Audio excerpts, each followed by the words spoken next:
नमस्कार साथियों, हिंदी ज्ञान धारा चैनल पर आपका स्वागत है। आज हम पढ़ेंगे वर्णों का वर्गीकरण। वर्णों के वर्गीकरण के बारे में। उच्चारण के स्थान पर वर्णों का वर्गीकरण किस प्रकार होता है। पहला है सूत्र, वर्ण और उच्चारण स्थान। जिस प्रकार पहला सूत्र है अकु है विसर्जनीय नाम कंठ। अकु है का जहां से विसर्जन होता है उसे कंठ्य वर्ण कहते हैं। अकु है ए से तात्पर्य है ए और आ, और कु से तात्पर्य है के वर्ग पूरा, जैसे के खे घे गे और अंगे। के वाली पूरी लाइन हो गई कु से, और हे से हमने हे लिख दिया, इसे अकार भी बोलते हैं हे वर्ण।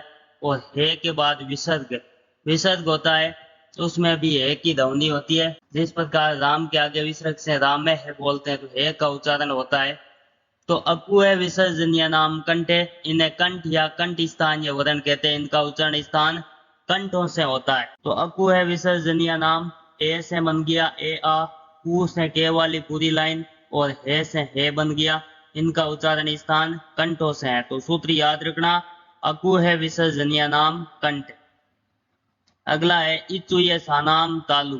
इचुये सानाम तालु से ई से बन गया छोटा ई और बड़ा ई, चू से बन गया से वाली पूरी लाइन। इसके बाद में ये का ये लिख दिया, से का से लिख दिया पहला से।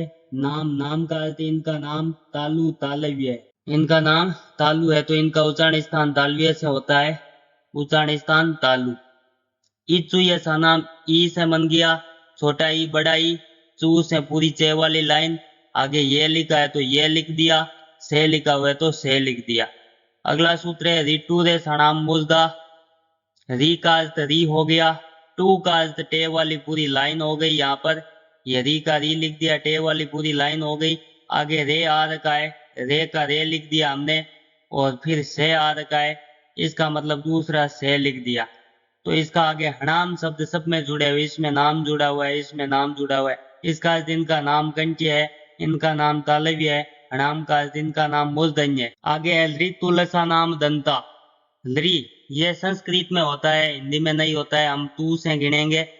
तू का अर्थ ते वाली पूरी लाइन हो गई, ले का अर्थ ले हो गया आगे, फिर से तीसरा, सा से बन गया तीसरा। इनके नाम को दंता दंत्य वर्ण कहते हैं। दंता का दंत्य वर्ण, उच्चारण स्थान है दंत। लृतुलसा नाम दंता, तू से ते वाली पूरी लाइन, ले से ले बन गया, से तीसरा से बन गया। आगे उपपद ओष्ठ, इसमें ऊ का अर्थ छोटा ऊ और बड़ा ऊ दोनों हो गए। पू का अर्थ पे वाली लाइन हो गई। तो उपु शब्द याद रखना है, उपपद ओष्ठ। उपु से बना है ऊ, और पू से पे वाली पूरी लाइन। इनका उच्चारण स्थान ओष्ठ है। पंचम वर्ण नासिक है।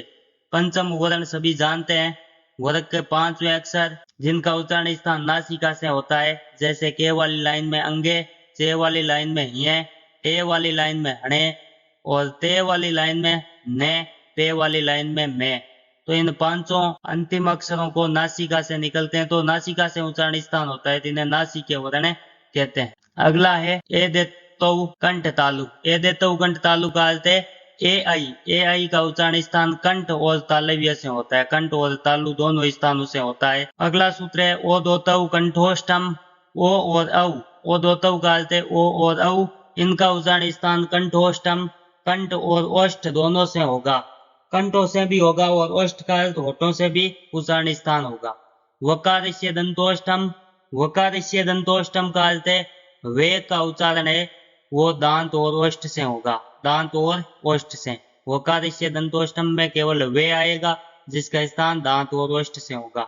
अगला है काकल या अली जिह्वा। काकल या अली जिह्वा, इसमें हे आता है, हे का उच्चारण स्थान काकल लिखना है। जीवा मूल्य अरबी फारसी। जीवा मूल्य ये अरबी फारसी वर्ण है, के, खे और गे। इन तीनों के नीचे बिंदी आएगी। जिस प्रकार नुक्ता बोलते हैं, जिसको बिंदु आएगा के नीचे, खे के नीचे और गे के नीचे, तो इसके नीचे बिंदु, खे के नीचे बिंदु और गे के नीचे बिंदु। इनका उच्चारण स्थान है जीवा मूल। तो यह सूत्र है। पहला अकु है विसर्जनीय नाम कंठे। अकुए से ए आ, के वाली पूरी लाइन और हे बन गया। इचु ये सानाम से छोटाई बड़ाई चे वाली लाइन ये और से, इनका उच्चारण स्थान तालु से होता है। री बन गया, टे वाली पूरी लाइन रे और से, इनका उच्चारण स्थान मुर्दा से होता है।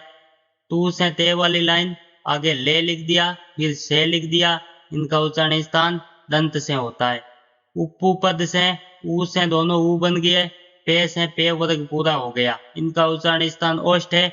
पंचम वर्ण आप सभी जानते ही हो, जिनका नाक से उच्चारण होता है, इनको नासिका उच्चारण स्थान लिखना है इसमें।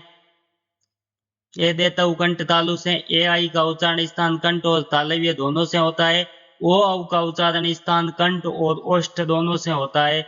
वकारस्य दंतोष्टम का अर्थ वे का उच्चारण स्थान दांत और ओष्ठ से होता है। काकल अलिजीवा है, जिसका उच्चारण स्थान काकल से होता है। जीवा मूल्य के खेगे, ये अरबी फारसी के शब्द है, इन तीनों के नीचे बिंदु आता है तब। आगे वर्णों का वर्गीकरण है स्वतंत्रियों में कंपन के आधार पर। पहला घोष वर्ण, दूसरा अघोष वर्ण। तो घोष वर्ण में वर्ग का तीसरा अक्षर आता है, चौथा अक्षर, पांचवा अक्षर ये रे ले वे है तथा सभी स्वर आते हैं। कुल संख्या 31 है। घोष वर्ण जिसमें स्वतंत्रियों में कंपन अधिक हो घोष वर्ण कहलाते हैं, कम हो अघोष कहते हैं। तो इनकी संख्या 31 है। तो इसमें तीसरा, चौथा, पांचवा वर्ण आएगा, ये रे ले वे तथा हे आएगा। सभी स्वर भी इसी में आएंगे। कुल संख्या 31 है। अघोष, अघोष में पहला वर्ग का पहला अक्षर, दूसरा वर्ण तथा से इनको अघोष वर्ण कहते हैं। अब याद करने की ट्रिक क्या है, 12 सकार अघोष है, 12 सकार अघोष है, 12 सकार अघोष है। इसका तात्पर्य 12 से। एक का तात्पर्य हो गया पहला अक्षर, दो का तात्पर्य हो गया वर्ग का दूसरा अक्षर। वर्ग 5 होते हैं, के वर्ग, से वर्ग, टे वर्ग, ते वर्ग और पे वर्ग। पे वाली लाइन तक वर्ग गिने जाते हैं, आगे नहीं गिने जाते। एक से तात्पर्य हो गया पहला, दो से तात्पर्य दूसरा अक्षर, पहला और दूसरा अक्षर। इसके बाद में सकार, सकार का तात्पर्य से तीनों से, सकार का तात्पर्य तीनों से, ये अघोष कहलाते हैं। 12 सकार अघोष का तात्पर्य पहला अक्षर वर्ग का दूसरा अक्षर, सकार का तात्पर्य तीनों से, ये अघोष कहलाते हैं। अब घोष आपको याद रखने नहीं है, अघोष याद है, बाकी बचे हैं वो सारे घोष है। अब श्वास वायु के आधार पर वर्गीकरण है अल्प प्राण और दूसरा महाप्राण। अल्प प्राण, इसके उच्चारण में श्वास वायु कम मात्रा में बाहर निकलती है।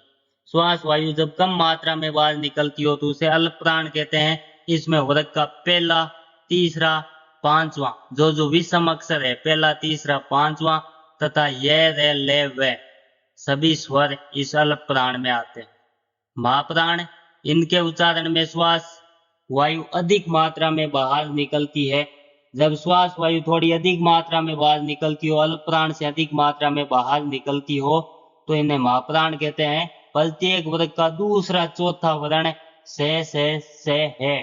ट्रिक क्या है इसकी, सम उसम महाप्राण, सम उसम महाप्राण। सम का तात्पर्य सम अक्षर कौन से, दूसरा और चौथा। दूसरा 2 सम संख्या है, चौथा 4 भी सम संख्या है।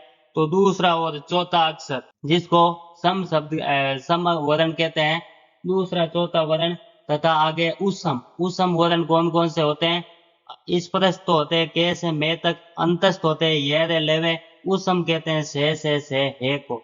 तो से और हे, इनको उसम वर्ण कहते हैं। तो सम वर्ण हो गए दूसरा चौथा, सम हो गया दूसरा चौथा, तो उसम हो गए से है।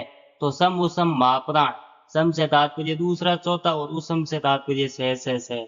तो ये याद रखने की ट्रिक है। महाप्राण याद है, अघोष याद है तो घोष भी बाकी बचेंगे, घोष हो जाएंगे। महाप्राण याद है तो बाकी बचेंगे वो अल्प प्राण हो जाएंगे। धन्यवाद। आज के वीडियो में आपको वर्णों का वर्गीकरण ज्ञात हुआ होगा। जानकारी अच्छी लगी हो तो वीडियो को लाइक शेयर सब्सक्राइब जरूर करें।